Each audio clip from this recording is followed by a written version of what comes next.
So it's my pleasure to be here today. I haven't been giving talks for a while here, so it's quite nice to be back. If you don't know me, my name is Ajahn Mudito, and I seem to be a building monk. And Sridhar just told me that I apparently, one of the talks, he was just labeling my talks, and the last well, not the last talk, but I gave a talk on February, and he said that how to deal with abuse. Apparently I was complaining about how to deal with the getting abused in the building site. So, and just this morning I was thinking out loud, that's a good, I'm going to talk about abuse, but then Sridhar said, I've given a talk already that, so maybe not abuse today. But anyways, it's the Vassa season, it's the rainy season for the monastics. So we stay more in the monastery now. And so usually during the Vassa, we recite for certain suttas. We always go through the certain suttas we recite. We do the turning of the wheel, or the starting of the path, what the Buddha started the path. And then we have the Anattalakkhana Sutta, the Sutta on non-self, and we have the Adita Pariyaya Sutta, the everything is on fire. And I think last year I did the Anattalakkhana Sutta. So I thought that this year I will do the Adita Pariyaya Sutta, but obviously I haven't prepared anything because I've been busy. So, but anyways, I know the sutta. I've been reciting it so long, so I thought I weave in a little bit of at least the Adita. It's interesting sutta. The Buddha talks about everything being on fire. And what's on fire? It's not just the heat or something. The fire. What is the fire the Buddha was talking about? The fire is greed, hatred, and delusion. Moha dosa and mohakina dosakina raga, moha dosa raga, and so all of these things. These greed, hatred, and delusion. Sometimes it's hard to see in our own life what they really mean. Especially with the idea of delusion. How do you know you're delusional? How do you know you don't know? You don't. But the one thing is, we need to start looking carefully into our lives. Where does the delusion live? It's perhaps easier to see the greed around us. We see that's what drives the world.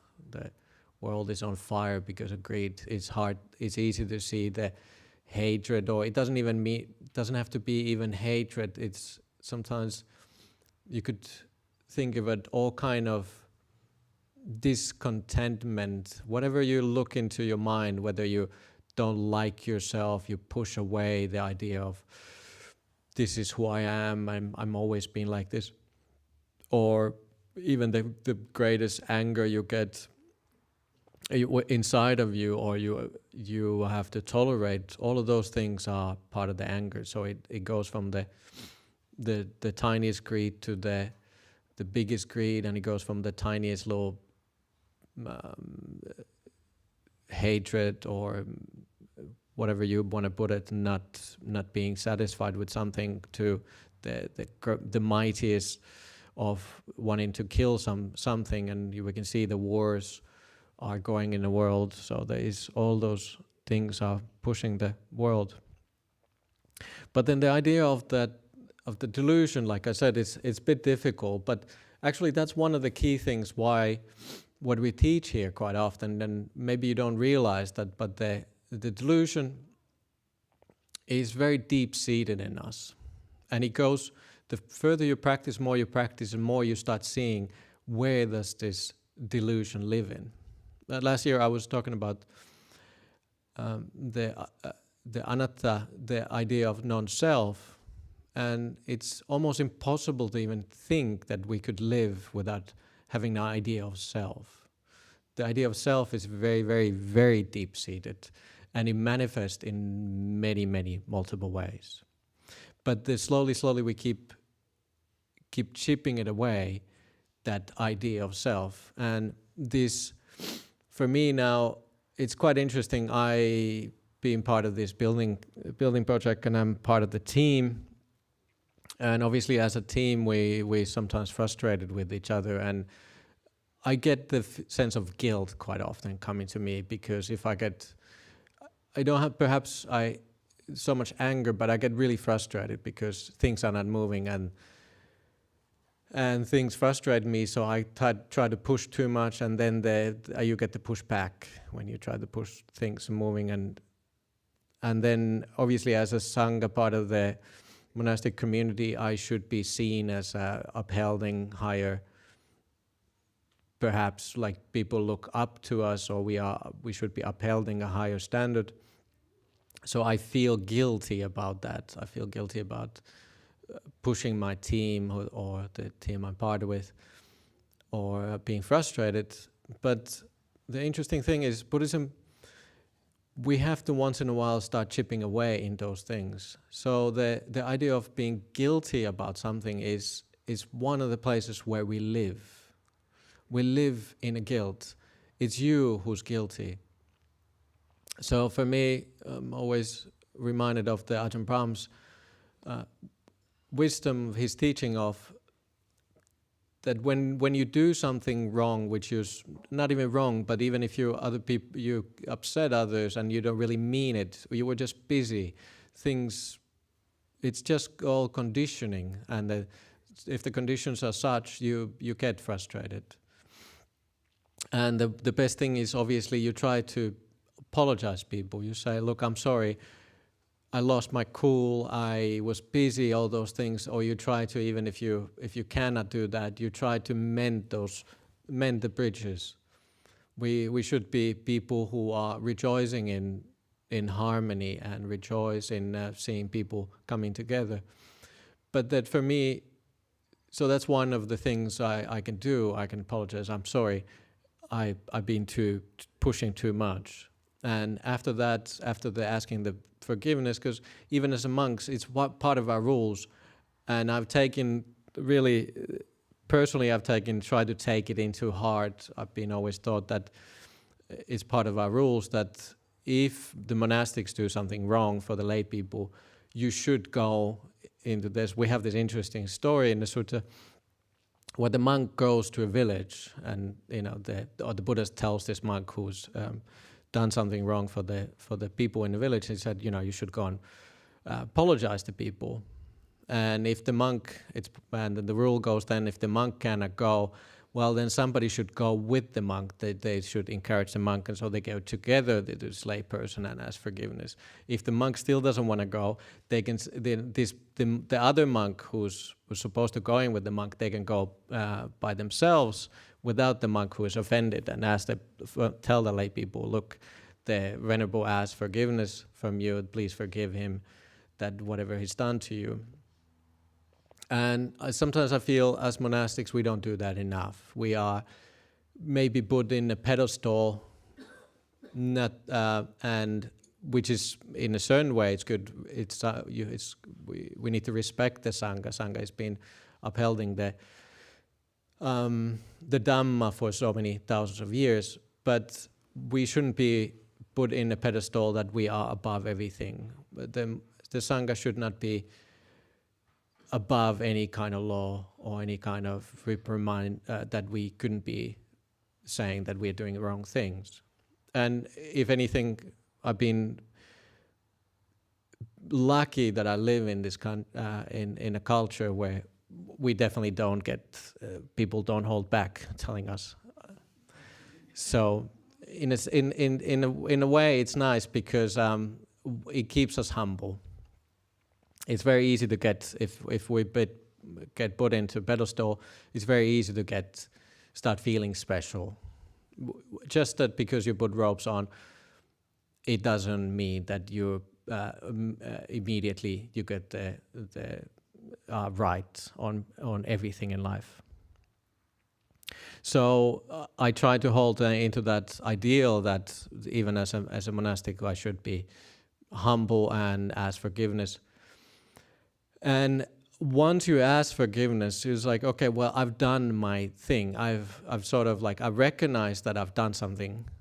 Ajahn Brahm is he's got this acronym of AFL, Australian Football League. No, AFL for Ajahn Brahm means like acknowledge. So you recognize, yep, things went wrong. I recognize that. And then it's the F, forgive, or ask forgiveness. And then the L part is the let go. So AFL. So you recognize like, yep, things went sideways. Say I'm sorry. Let's try to, if you're too proud about saying sorry, or you don't want to meet that person, try to mend it some other way. And then the third one is letting go. Why is the let go? The L part is quite important, or very important actually, because that's where we live, and that's why I said the guilt is one of the places you live. You live in that place, and it's part of the idea. Now we're going back into that, the idea of moha, the delusion. You are there. You live in this kind of feeling. The Buddha said last year when I was teaching the Anatalakkhana Sutta, and it's like there's nowhere you can see. Wherever you look, you cannot find self. The self is in these kind of ideas. So your self is in that guilt. You live in that. You become a guilty person. You make something out of something which doesn't really exist. And the more you live in that guilt, more you build up sense of self. And as a Buddhist, we should be taking this self apart slowly, not to believe in this idea that there is self anywhere. But I like the idea, we have this, in Buddhism we have this idea of Mara, which is almost like a tormentor.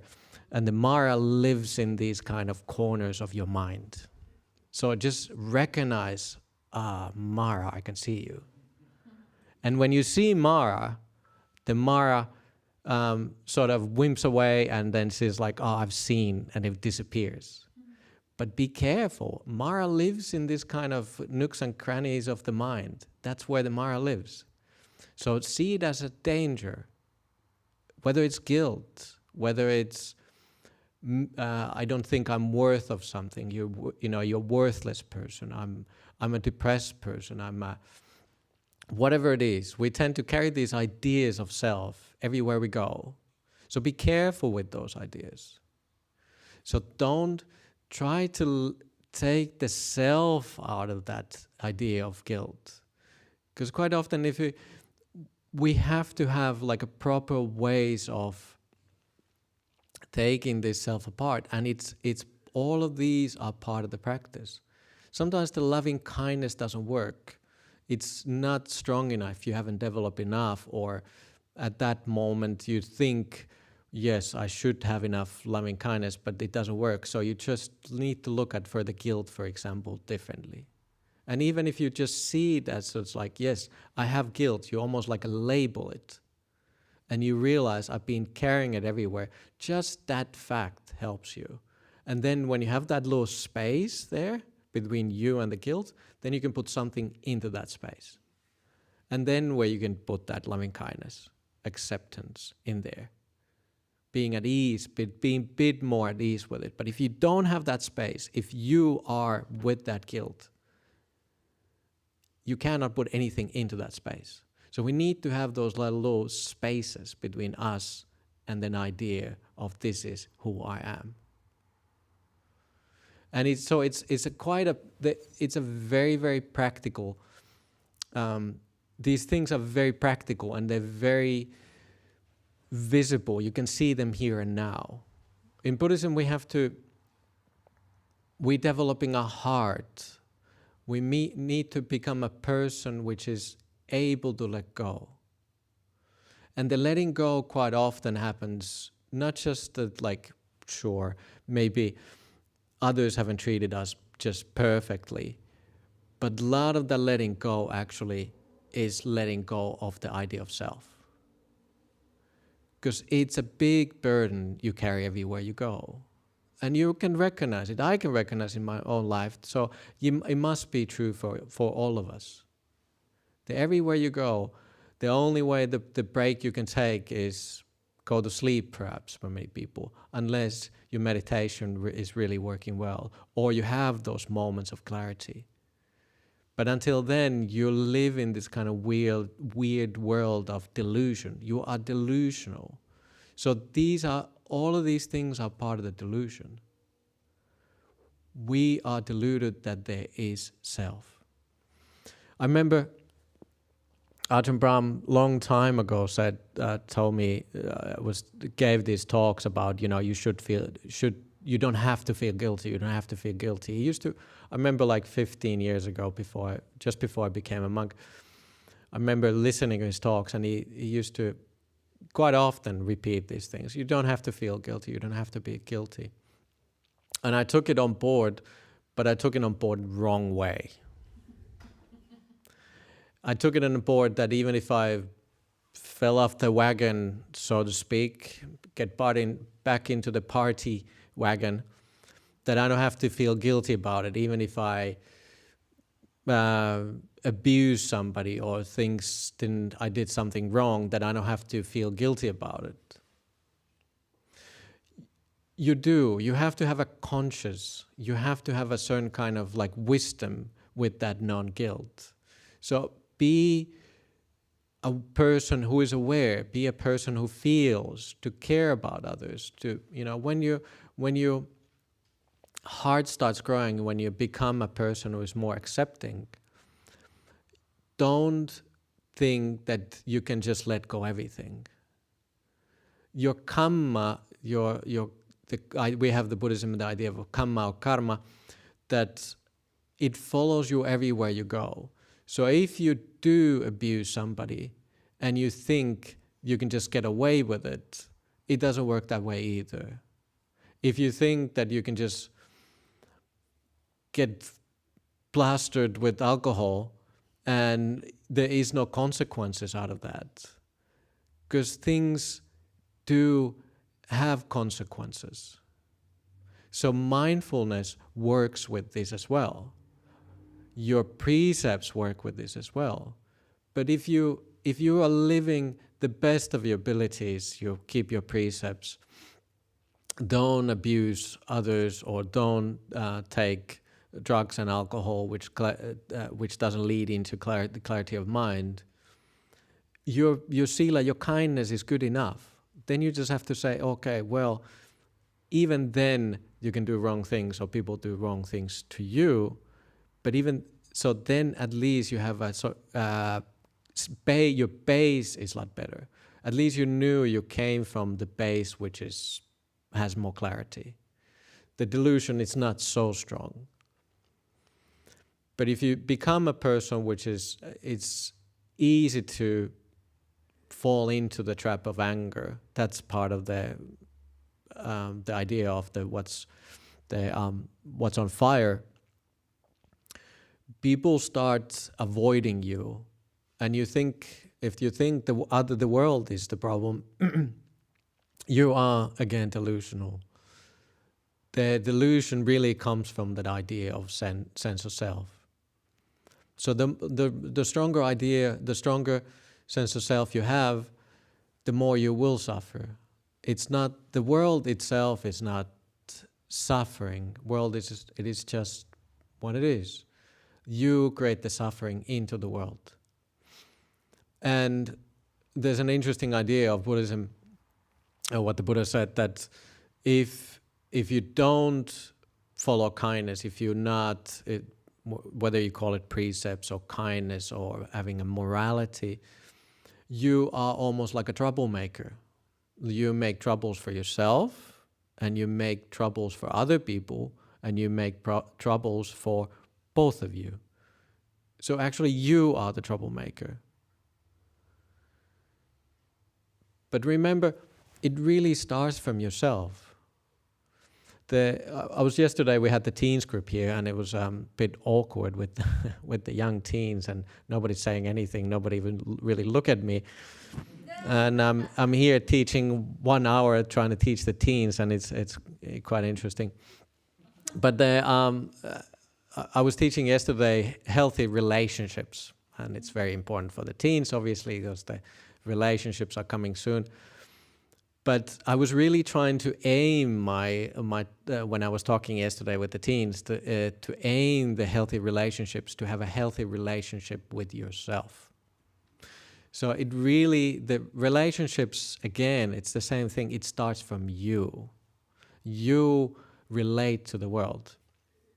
And so we usually watch the videos because they like to watch the videos, and I just showed them a video of Ajahn Brahm was here a couple of years ago, and he gave a talk in Box Hill. And in that talk, he tells the story about 7 monks, and these 7 monks, they're living in this cave a long time ago. And Ajahn Brahm is always a better storyteller than I am. And so there's these 7 monks, and they live in this cave, and they found this really nice place to meditate. And the 7 monks is the head monk, is a wise old head monk, and then is the head monk's brother, and then there is I'm forgetting who are the monks, but let's say then there is a sick monk. Definitely, there has to be a sick monk. So it's one of the monks are very sickly. You don't know when they're gonna die, and one of the monks is the stupid monk, or like who doesn't even know how to do chanting. He calls it the useless monk. And then there's one of the monks is an old monk, and then one of the monk is his best friend. Okay, so I got 6 now. I'm missing one, but whatever. Okay, let's say there are 6 monks. So, what's missing? I think I said the brother. Yeah, I know. Brother and the enemy. Okay, yes. Okay, number 7. Thank you, Ken. I'm not the only one. So the enemy was there as well. I can't believe how could monks have enemies amongst us. But okay, so there was the 7th one's the enemy. And then one day there was robbers, and they were looting all these places, these highway robbers, and they knew there's this cave where they could put the loot away. But the only problem is that these monks were living in that big cave. So the robbers thought, like, well, what can we do? I mean, that's really good hide for us, and it's nearby the freeway. So whenever we go and rob something, we can go into the cave. But somehow we have to get rid of the monks. And so they thought, like, well, the most obvious thing is to kill the monks.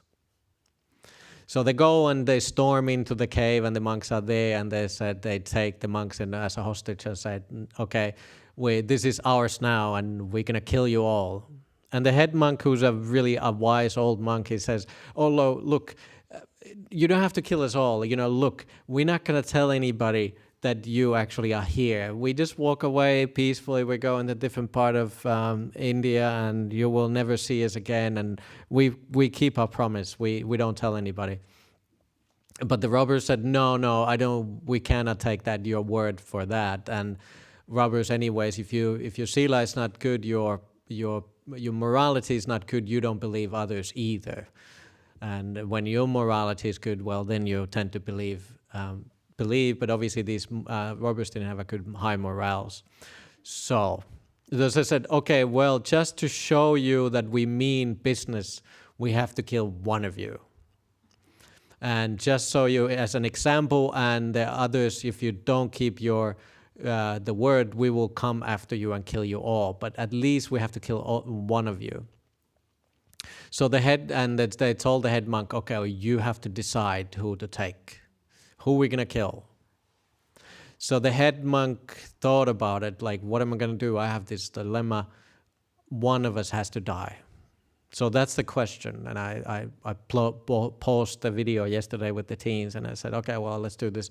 Now we have to vote. Who do you think should go? The head monk himself, the brother, the best friend, the enemy, the sick monk, the old monk? What's missing? Useless monk. So let's take a vote here. Let's do it again. I did it with yesterday. It was like, who do you think should the head monk choose? Should he choose himself? No? Wow, geez. Well, maybe you know the story.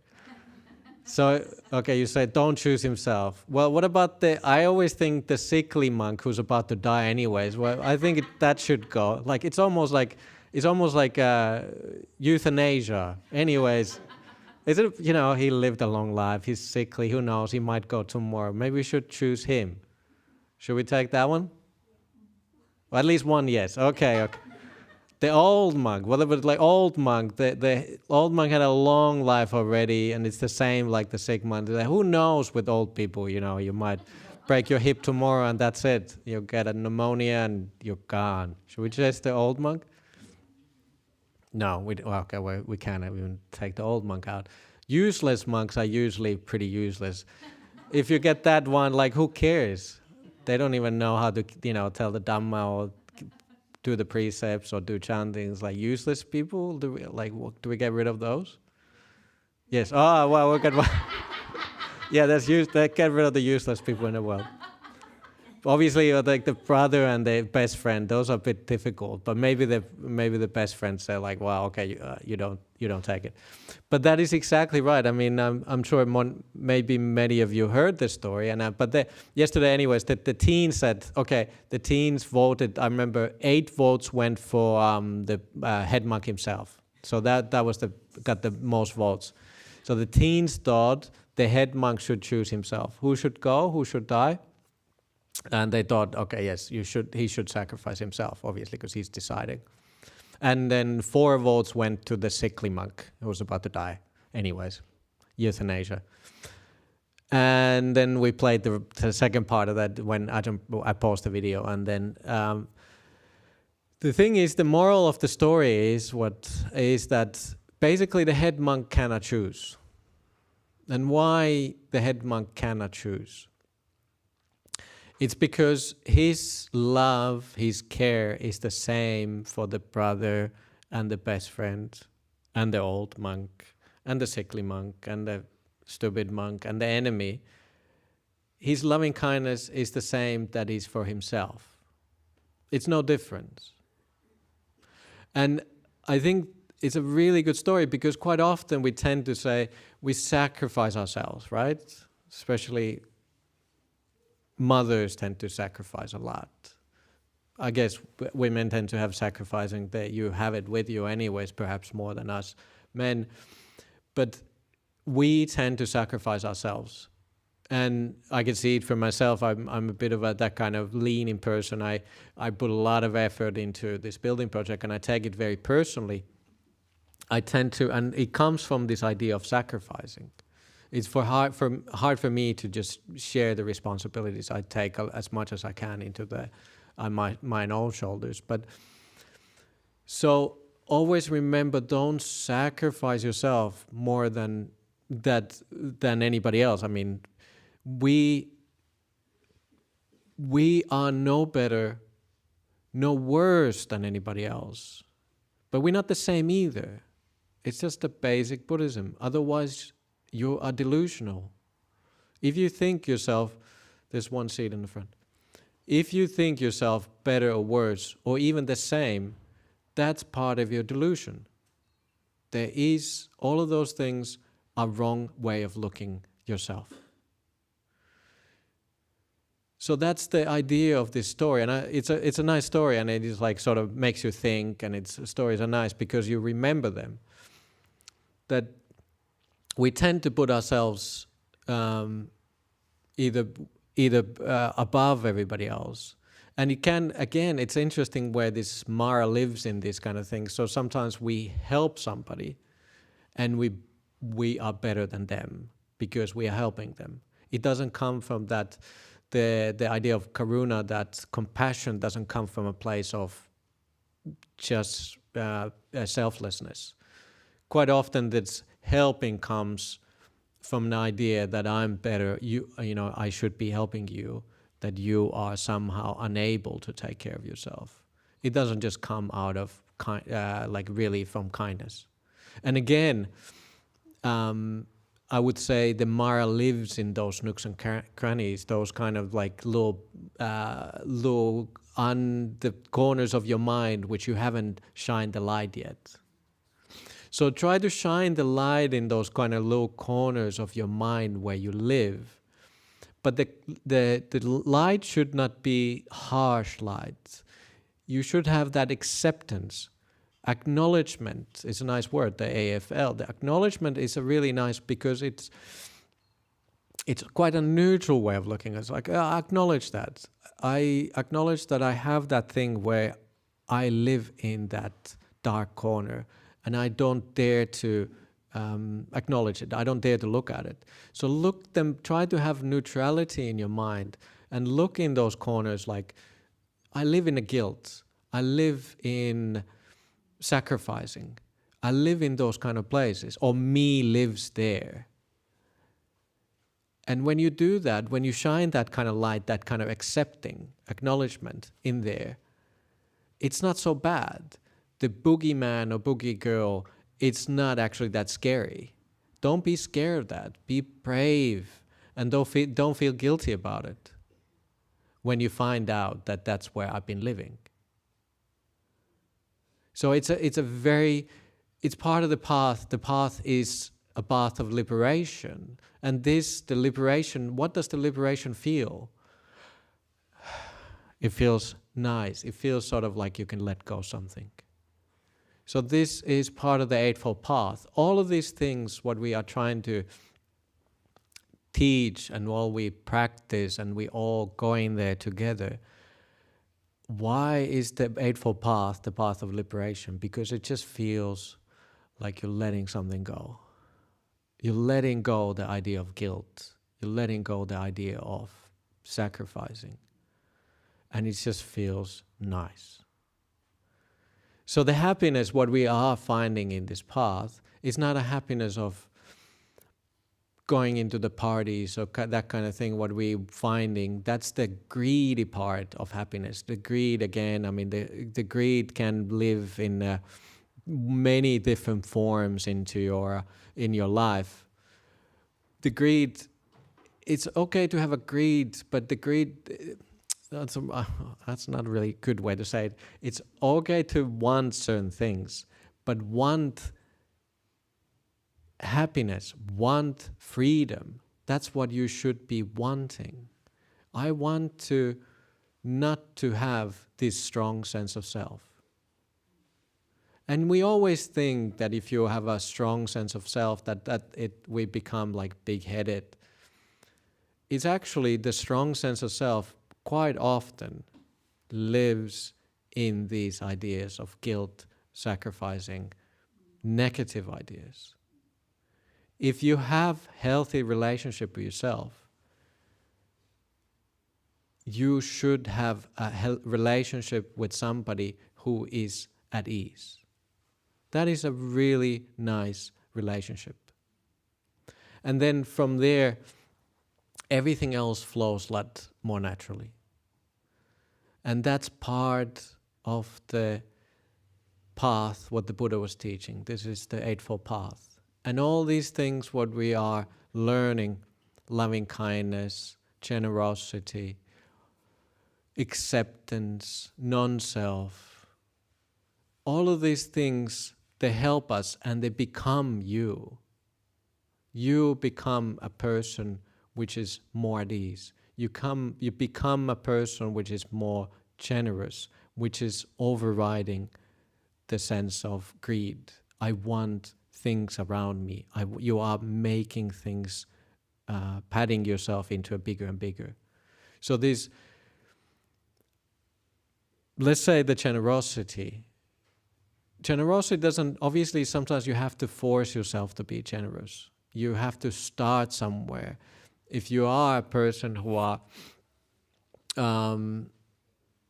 have a lot of greed, it tends to overpower our mind. We see that all the world is trying to take something away from you. Whatever it is, it doesn't just mean money, it means something from you, whatever you make yourself to be. But if you become a generous person, you lessen the sense of self. If you become a kind person with loving kindness, you lessen the sense of self. That's part of the hatred part. And if you become a person which doesn't have such a strong sense of self, you lessen that part which is the delusional part. So all of these things come together. You cannot leave one part out and the other one somehow magically works. Everything we do works together. Part of the Eightfold Path is right speech, right speech, I could say. And it's such an important part there that the Buddha actually put it there. He didn't just say, keep your precepts, be mindful, and then you get deep meditation. For some reason, he put the speech there. Speech is such an important part in this path. Everything in this path have to work together. It's almost like sometimes people think that quite often there's this idea of you can leave rebirth out of the Buddhist path out of it. You don't have to believe in rebirth. That's not what we're saying. But if you look at all these, how these wheels work in this path and how the Dhamma works and what the Buddha was teaching, if you take one wheel out of that from the machine, nothing works. You cannot leave these things out of the Buddha's teaching, whether it's loving kindness or right speech or non-self or talking about delusion. If you leave something out, the other wheels are not working. It doesn't turn completely. And then, but when you put the last wheel in place, whether it's the understanding where the self lives, the anatta, you put it in place, or the rebirth process there, and you start turning the first wheel from the beginning. What's the first wheel in Eightfold Path? Right view. You start turning the right view, and if the last wheel turns. It has to work that way. All of those things are connected. There's small wheels there, there's a bigger wheel somewhere there, and there is the last wheel. What's the last wheel in the Eightfold Path? Enlightenment? No, there's the Samma Samadhi. Yeah, there's the deep meditations, yeah. So the jhanas, we would say. If you turn the right view, the last wheel must be turning there as well. And all of those other wheels are helping that to turn. And sometimes I like the idea because I like mechanics anyway. So when they have bigger wheel and they put a smaller wheel, then when you have a smaller wheel turning the big wheel, the speed increases. And sometimes when you put a bigger wheel and turning the small wheel, and then again the big wheel, and then you can have these different ratios. So you have the gear ratios, so the different ratios. So like sometimes you turn one big wheel and maybe the speed is stronger. So try to find what would be those big wheels. The really actually, which is the changing the ratio for you, is that when the jhanas, when the deep meditations happen, then it changes all the gears. It changes the whole construct, how you see it. It's tighter. And then you saw where the self lives. And then the speed starts picking up. So they say that once you have really deep understanding, when the moha, the delusion starts disappearing, you start getting a view into how things work. It gets easier and easier. So we really need to work on, of course we need to somehow lessen the idea of greed, the hatred. But it's quite an automatic process. The idea of delusion or not understanding, it's a very, very deep-seated place. And once we start working on that one, everything comes to place. And then whether you believe in rebirth, it doesn't matter. You start seeing how the gears are working. Whether you believe that there is suffering in this world, you start seeing how the suffering part works. You start seeing where the self lives. You see who you are. You are no one. You start seeing that I've been carrying this big burden since I was low, and I'm going to be carrying this burden to next life if I don't change my direction. So try to keep working on it. Always remember, all of these things are moving together. Have idea of not believing into this, what the Mara, the evil, wicked one, is feeding you.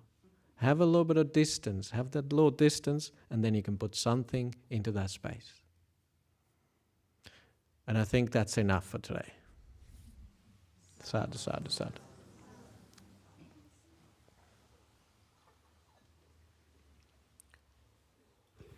Thank you, Ajahn, for that wonderful Dhamma talk.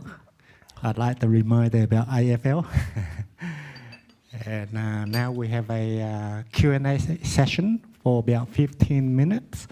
And we'll start with people here in the hall, and we'll alternate question between online question as well. Yeah.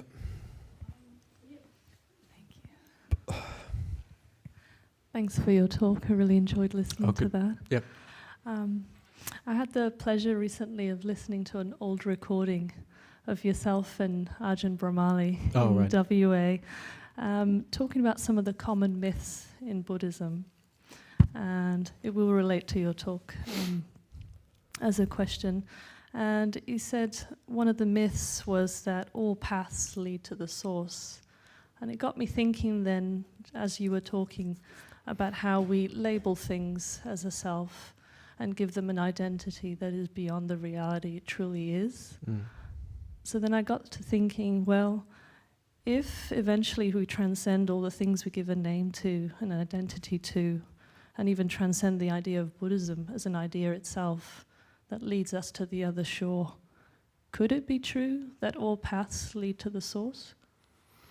Yeah, it's an interesting idea.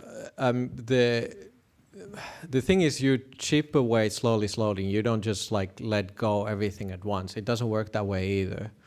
I mean, sure, there becomes a point where the letting go is complete and the letting go happens, so to speak. But until then, let's say your karma, you don't actually, it's not yours, but we own it until you become somebody who's on the path. Okay, so always keep in mind that the letting go is gradual. It happens with kindness, and the right view comes along. Really starts from there. We even have to let go of the Dhamma, which is true. Once you reach the shore, you have to even let go of the Dhamma, so to speak. But until then, hold on to the precepts and the Dhamma and all these things for your dear life, because you get swept away by the current.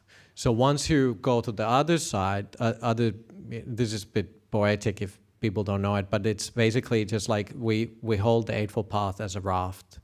And you have to hold onto the raft, because if the raft takes you to the other side, but if you don't have that raft, that Eightfold Path, then the current is very strong. The world tends to take us away.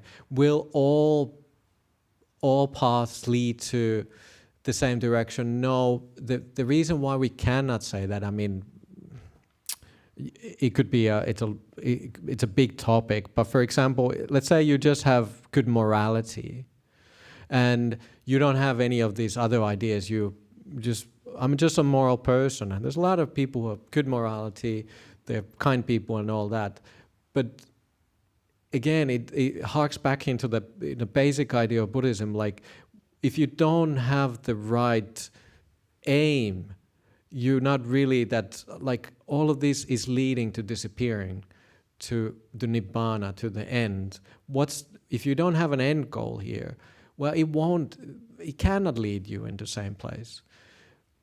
I was just teaching a few weeks ago, when I went back to Finland to see my parents, and I was teaching there, and there was a Christian lady in my meditation retreat, and she was saying that, can I just be a Christian and meditate and be Christian and Buddhist? And I said, look, I don't have any problem with it. It's like, no problem.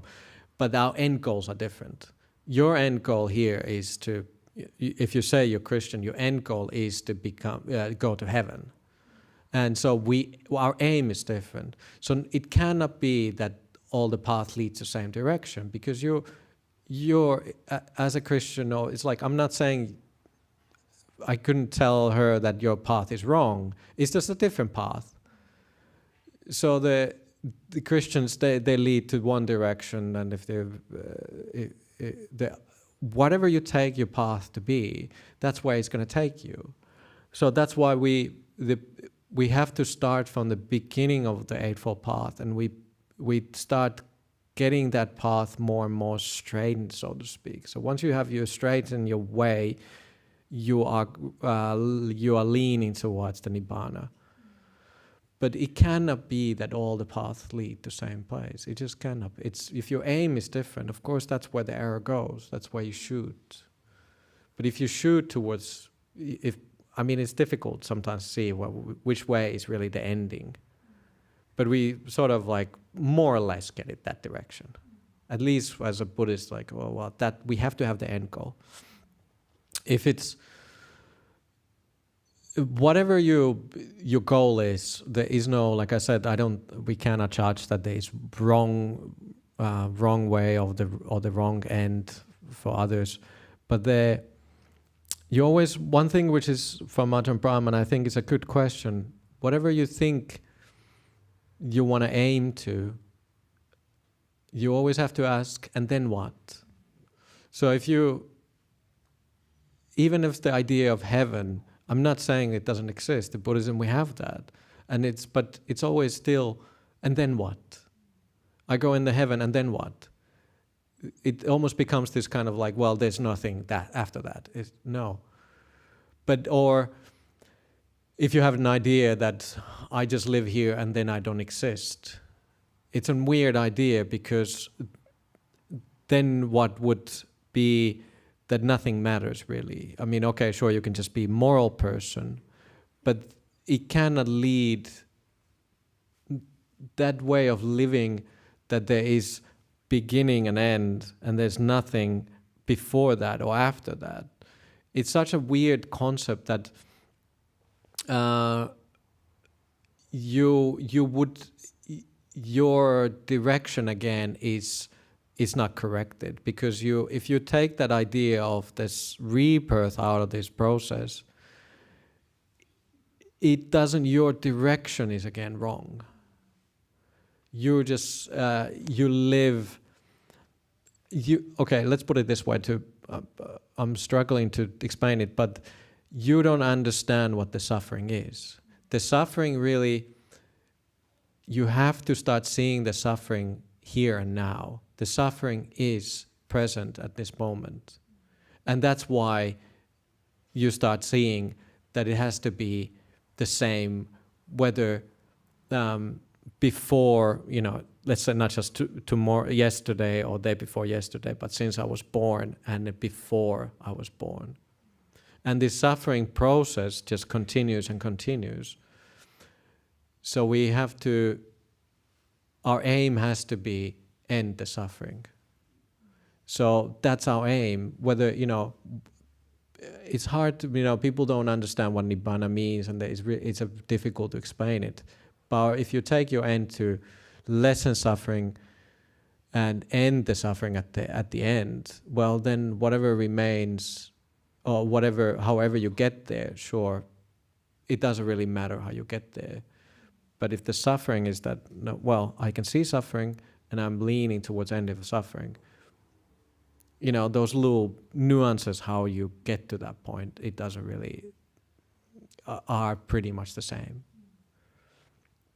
But our end goal cannot be, it's the end goal matters, so that has to be corrected. But how do you get there? It differs a little bit, but it cannot be all the paths lead the same direct place. I was really confused when I was saying, but I think I got it more or less. I understood what I was saying. Yeah. Any other? Liv had one, but you want to ask online? Yeah, I'll just do an online question first, John. This is from Richard from Bolivia. So the question is, one of the teachings that I like from Buddhism is the one told by Ajahn Brahm of the good, bad, who knows.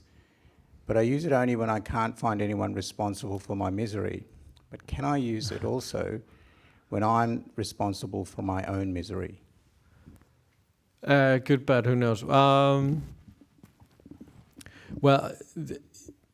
I think, of course, if you good, bad, who knows? Sometimes we don't know with the misery what it, like sometimes we think this is miserable, but we don't know where it's going to lead to.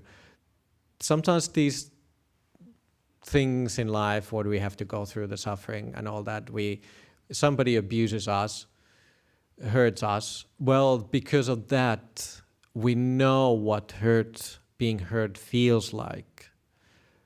And so then that, if we are open and honest about it, well, then we don't just pass it to the next people. Because it's almost like this way, if nobody ever left you, like in a relationship, you don't really know what being left feels like. It's such a, really hard, soul-crushing moment. So then you really appreciate stable relationships. Somebody who's, who you can live with, being at ease. That's what relationship is, to sort of have this kind of place where you feel safe. But if you never experience that being left, you don't really appreciate that. So it's the same thing sometimes, good, bad, who knows. We don't appreciate hardships in life if we kind of reflect them correctly. But what was that question? Can you apply it into your own life if you're suffer because your own things? Sure. I mean, the thing is, good, bad, who knows? I mean, the suffering can be, it's an impetus to leave the suffering behind. If you don't see suffering as suffering, well, then you're really deluded. The best simile I can give is like, quite often as a Buddhist, as a monk, I talk about this, like life is suffering, and almost without like 99% of people just saying like, no, it's not. Life is not suffering. I know relatives who can barely breathe and they have the oxygen mask with them everywhere they go now. And I said, like, oh yeah, life is suffering. He's like, what are you talking about? Life is not suffering. It's so hard to see life being suffering.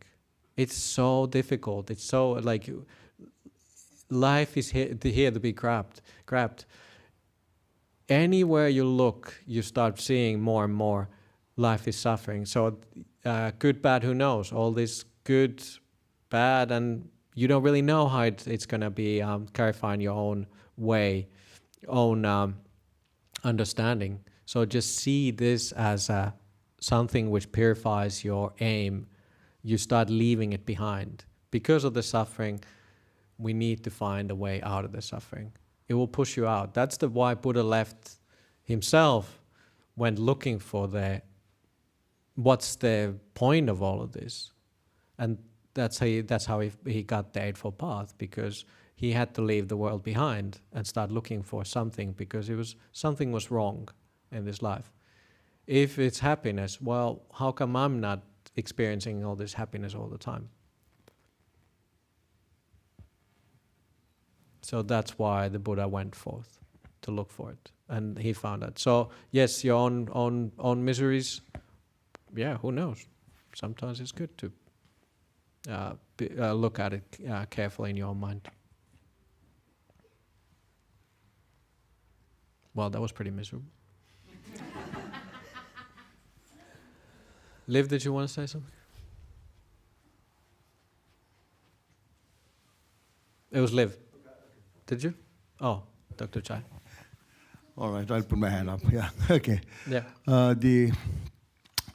All those emotional feelings, guilt, anger, love, hatred, whatever, arises from the point of self. Yeah. So they are only mental impressions, experiences. If you try to analyze each experience, with conceptual proliferation. What did happen to me? Why I did that? It only makes those impressions more and more enhanced in your mind, and also it again let us into the view of self. Yep. So the only way to prevent it cementing the view of self is, as you said earlier, the best thing is to let go as it happens. I mean, any mind contact, that's called in Pali, Ashwada, Adinava, and Nisarana.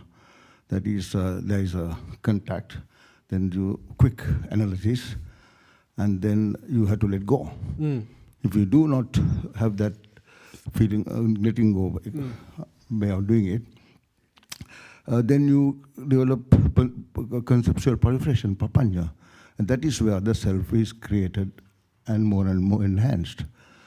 So I think that is what we have to practice, as you said earlier, letting go. The AFL rule, the L is very important, letting go. And then that you just gradually disappears. I mean, we are living in a world of delusion. I mean, say, greed is not there all the time. Hatred is not there all the time. But delusion is, we are living in it all the time. So that's must be aware of that. I think only way to reduce that separate self is to not entertain these as personalities, these are experiences. Yeah, so you're sure. It's just sometimes we just don't realize that you live in the guilt.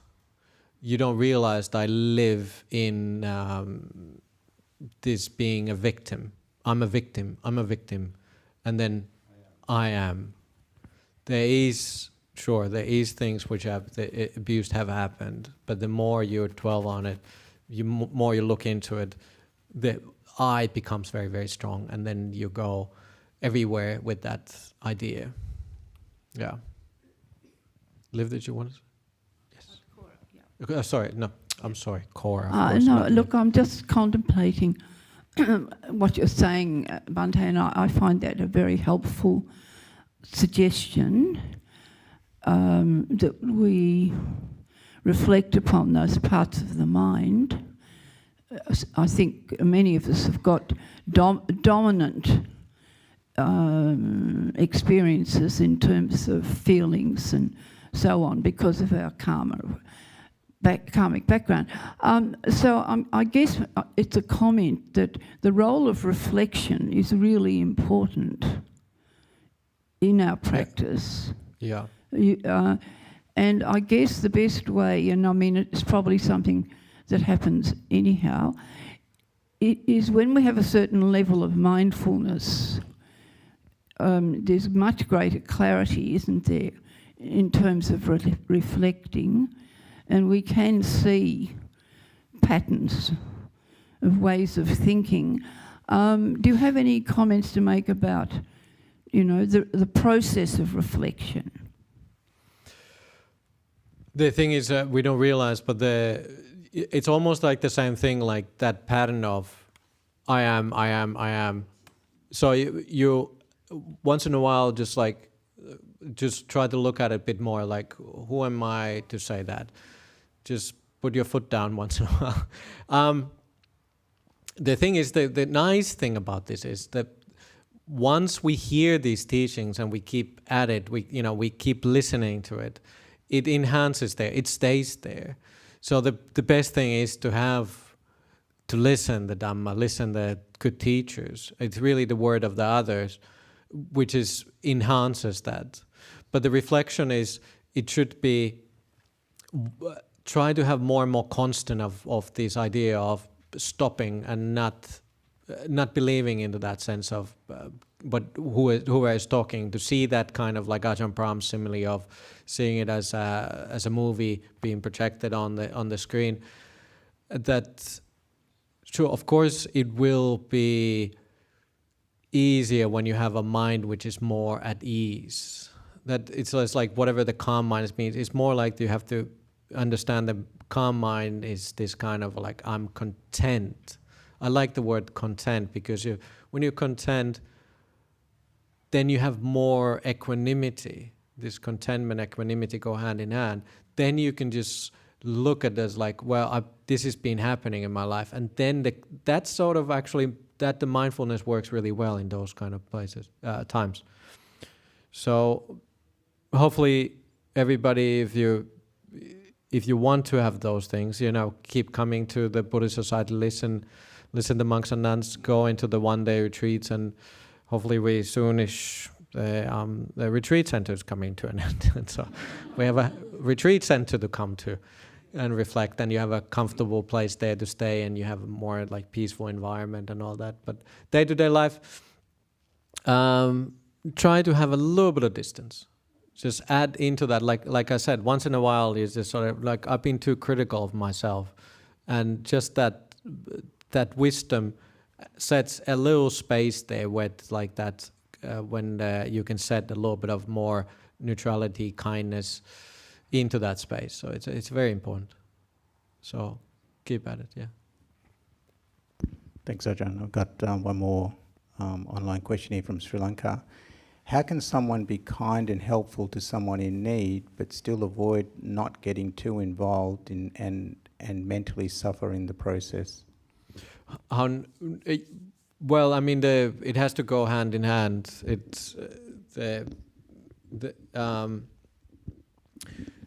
it's hard. I mean, I understand. It's like especially if it's family related or these kind of things. The family tends to be a big thing, or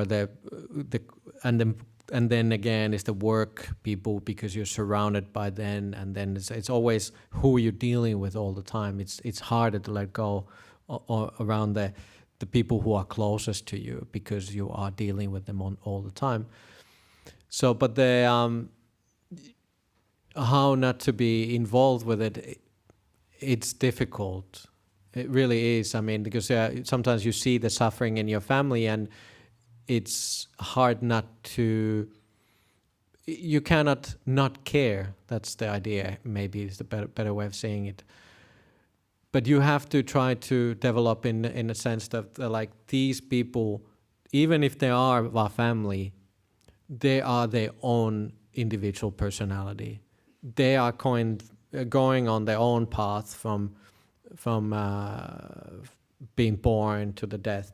We all sort of walk parallel, and sometimes we walk parallel for a while together, then we go into our separate ways.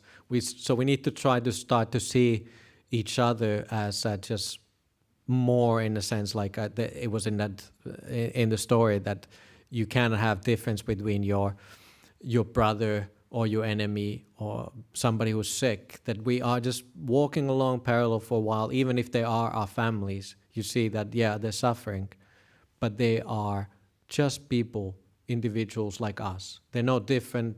They're not better or worse. They're not the same. We're just walking along for a while, and then we walk different ways, and then some other people are coming to our lives. So we try to have a bit more neutrality even towards the people who are close to us, even if you spend a lot of time with them. You just see them. They have their own karma. They have their own past lives, and we just met here for a while, but then we're going to go on our separate ways. And the only one who really goes with you, it's not even you per se, it's your karma. So try to purify your karma and do your best. That's it. Ladies and gentlemen, we have time for one last question. Sure. Please keep your question concise and clear. Thank you. Anyone? In the back seat, Angie, did you? In the back seat there.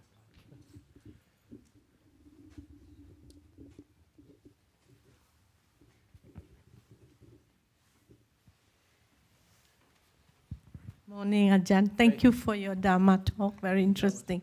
I feel that suffering, to me, I feel that is related to karma. Like Ajahn Brahm always said that we are born to our karma, heir to our karma, inherit our karma. What's your opinion, please? I agree. It's actually, yeah, the Buddha says that, it comes into the Dhamma part. Yeah, no, that's it. I mean, but not always remember, not everything is your karma. It's things are just happen to be, you know, like it's just nature, and you know, you think a lot of things are not your karma. So karma is a big thing, but yeah, there is a river. You can see that there is you there. I can see you, and I can see you as a certain kind of person and a personality. Yes, there is you, but it's just made. This stream is made out of many things, but it's constantly changing. It's not you. You don't have to own it, but until to the point that you don't actually own it, it just, this stream goes from life to life. But it's not sort of like, it's not a person, and it depends on where you get born and where you live, and many things, factors. They can, whether the karma ripens, because karma is many things. It's the karma. It can be, you know, you could experience certain karma now because you came to listen the Dhamma talk. Maybe because of that, something ripened in your karma that you are able to ripen to, then the letting go happens. Maybe that's your good karma. But then other karmas may be affecting it. So it's just very complicated, but sure. Yeah, you are heir to your karma. Yes, many ways. That's correct. But we can affect our karma.